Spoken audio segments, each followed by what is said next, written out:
You know what? You know what? Screw Tower of God. Imagine this. 1 week ago, you have an entire script on Tower of God written up with this whole incredible theory on the character of Rachel. And then, boom, in a single episode, I no longer have a theory on Rachel, and I have to trash an entire video. So if you're wondering why there was only 1 video last week, you can blame Tower of God for, well, actually just kind of making their own show interesting again. By the way, I'm not saying I didn't love the twist, it just couldn't have come at a worse time. This is just my life now, and I'm getting flashbacks to the Night-Eye theory all over again. Except for that one, there was just nothing I could do. But this one, I could actually salvage bits and pieces and integrate it into this video. Not to mention, we also get to talk about the ultimate, that's right, I can't exactly say that because the demonetization fairies are watching. And frankly, between me and you, I need to make as much money as possible right now because times are tough. Yeah, but either way, thank God for this twist. Oh, and by the way, like, huge spoilers for all of Tower of God, well, at least for the anime.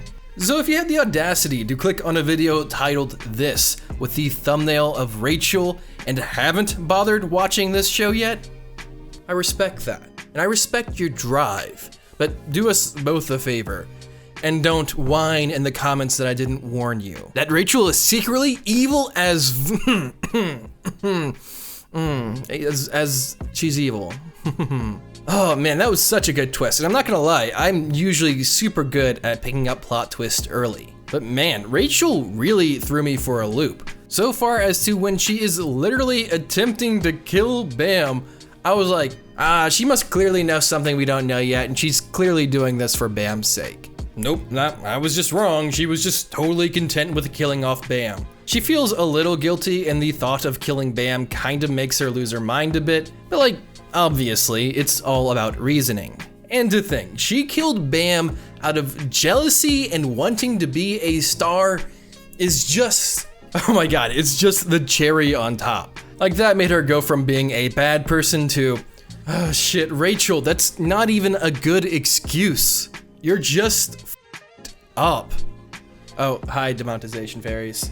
So either way, let's go ahead and talk about the things that led up to this giant plot twist and why it threw me for a loop. Someone on Twitter actually asked me who I think was worse, mine from Shield Hero or Rachel from Tower of God.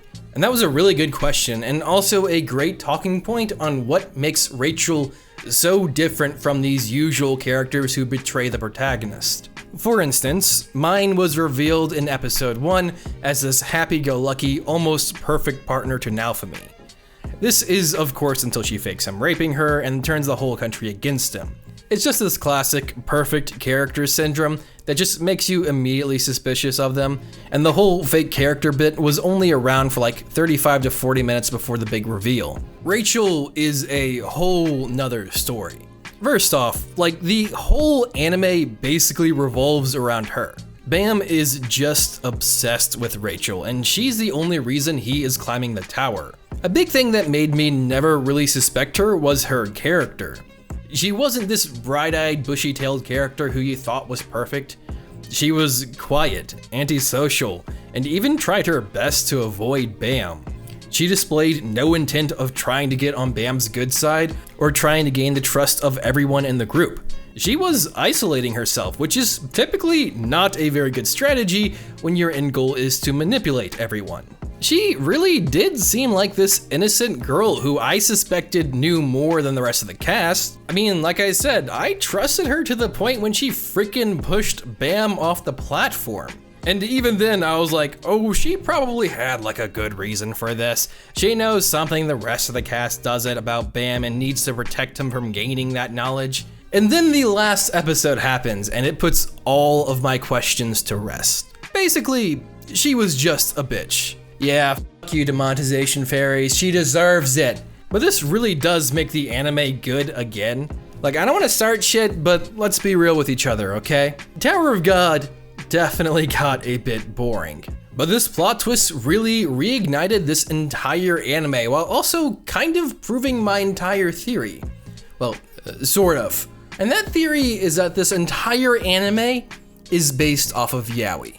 Wait, what? That came out of left field, Manime? I know, but hear me out. A lot of Yaoi anime actually use the exact same story structure. Generic emo girl falls in love with a generic but loving guy, but generic and loving guy falls in love with a pretty boy who's got a hard personality but deeply loves him on the inside. And then slowly the female character fades into obscurity as she basically gets cucked. I can't believe I'm using this word in a non-sarcastic way, but yeah, that's basically the plotline for most Yaoi anime, and also kind of this one. Like, Bam is just so obviously the generic cinnamon roll character, while Kun is pretty clearly the pretty boy with a hard-ass personality, who's of course a bit snarky. I mean, come on, there's even scenes like these sprinkled throughout the show. And like a large portion of the plot is Kun trying to protect Bam's innocence. But Rachel is kind of where my theory goes awry. I was expecting her to not be able to continue on with Bam and Kun,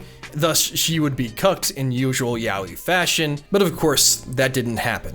She betrays Bam and Kun is now protecting her because that's what Bam would have wanted. It's a super good twist. I know I keep saying that, but trust me, it's just so awesome how they completely just changed the meaning of the entire story. But yeah, this is what this anime needed. An inciting incident that would go on to give the characters of this anime a different perspective than the viewers of this anime. The characters thinking that Rachel is this pure and innocent character who they need to protect at all costs, when that couldn't be further from the truth. She's an egomaniac who tried to kill Bam in exchange for fame, and is clearly willing to go even further. Rachel is this character who is being slowly built up and turned into this incredibly dark villain. Look, what I'm trying to say is this: fuck Rachel. Hey guys, thank you so much for watching. I hope you enjoyed this week's video. I'm so happy I had to talk about Tower of God again because it did get really boring for a little bit for me, so I stopped like making videos on it. But I'm glad that something interesting finally happened. It was like a really well executed too. So I'm really glad I got to like sit here and talk about it more with you guys. Either way, huge thank you to my patrons. You guys are my heroes. Please make sure you guys share, like, comment, and subscribe. This is Manime Matt. Make sure you guys stay a man and go watch that goddamned anime.